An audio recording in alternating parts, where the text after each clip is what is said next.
তারিখে 5 আগস্ট যে তরুণ যুবক মেয়েরা ছাত্র মেধাবী ছাত্র হয়ে রক্তের স্বাধীন প্রকল্প পেয়েছি, এই জন্য রব্বুল আলামিনের কাছে দোয়া করি রব্বুল আলামিন এই সকল যুবক শাহাদাতের সর্বোচ্চ মর্যাদা করুন।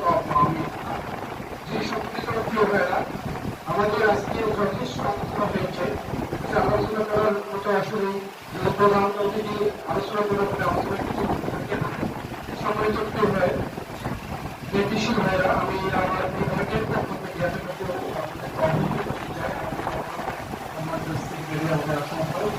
অত্যন্ত সুন্দর আলোচনা করেছি। এরপরে শেষে যে কথাটা বলতে চাই আপনাদেরকে, প্রতিটি ইউনিট হচ্ছে আমাদের একটা সাপ্লাই সেন্টার। প্রতিটি ইউনিট